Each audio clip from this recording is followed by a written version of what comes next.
La présidentielle s'était déroulée dans le calme. 3 jours après le scrutin, le destin de la Guinée-Bissau semble de nouveau basculer. Des tirs ont été entendus à la mi-journée près du palais présidentiel.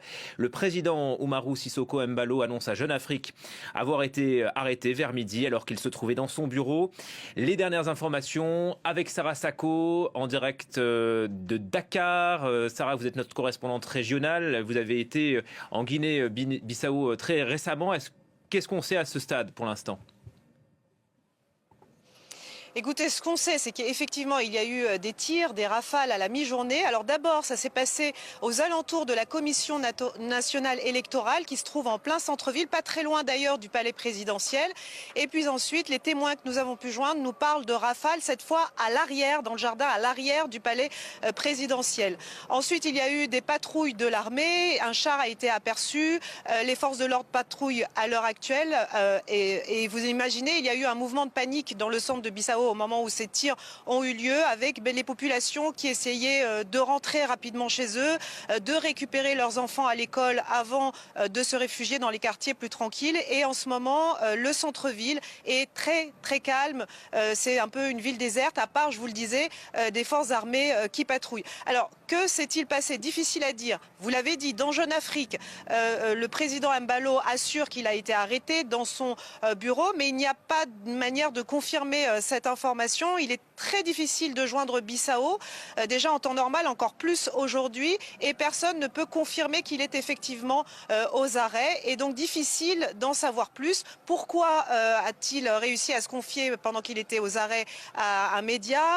Qu'est-ce qui lui serait arrivé? Où se trouve-t-il à l'heure actuelle? Voilà autant de questions auxquelles on ne saurait répondre à l'heure actuelle.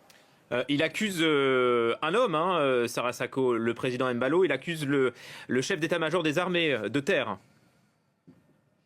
De l'armée de terre, oui, c'est exact. C'est ce qu'il a dit à nos confrères de Jeune Afrique. Mais encore une fois, c'est une affirmation que je ne peux vous confirmer puisque nous n'arrivons pas à joindre l'armée, en tout cas pour le moment. Alors, vous le savez, le processus électoral se passait bien, vous le disiez, mais quand même, il y a quelques heures déjà, les deux camps, les deux favoris revendiquaient la victoire, c'est-à-dire le président sortant, le président Embalo, et face à lui, le président Fernando Dias, qui lui est soutenu par le PAIGC, qui est le grand parti historique d'opposition en Guinée-Bissau, qui a été exclu des présidentielles, mais qui soutenait, qui était présent, entre guillemets, à travers la figure de ce politicien, Fernando Dias. Donc les deux candidats revendiquaient tous les deux la victoire. Voilà ce que je peux vous dire pour l'instant.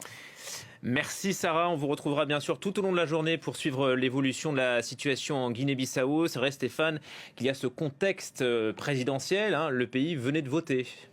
Oui, le pays venait de voter dans un climat plutôt apaisé, mais il faut dire que c'était un calme apparent parce que Salah le disait tout à l'heure, le principal parti ne participait pas à ces élections et il y avait aussi une inquiétude, une tension liée au fait que juste avant le démarrage de la campagne, le gouvernement d'Embalo lui-même avait dit avoir déjoué une tentative de coup d'État. Donc il y avait dans l'air, j'allais dire, un fond de tension, un fond d'inquiétude.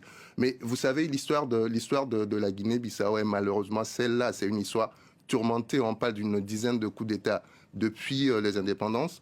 Une dizaine de tentatives de coup d'État. Embalo lui-même, depuis qu'il est au pouvoir en 2020, dit avoir essuyé 3 tentatives de coup d'État. Et donc, on est dans ce contexte-là. Déjà en 2023, fin 2023, novembre 2023, une tentative de coup d'État avait là aussi été annoncée et ça avait conduit à l'exil l'ancien Premier ministre qui est aujourd'hui la figure du PAIGC, le principal parti d'opposition. Et Umaru Embalo Sissoco lui-même est arrivé au terme de son mandat, de son premier mandat, en février dernier, et a malgré tout poursuivi cette mandature. Donc on était dans un contexte qui, si vous voulez, se prêtait à ce qui se passe aujourd'hui. Voilà, donc situation toujours très précaire en Guinée-Bissau. on ne sait pas si c'est un coup d'État à proprement parler, puisqu'on ne sait pas qui est derrière Difficile. ces fusillades autour du palais présidentiel. D'ailleurs, autour également de la commission électorale, me semble, d'après l'AFP. Exactement. En fait, il y a quelque chose d'assez surprenant dans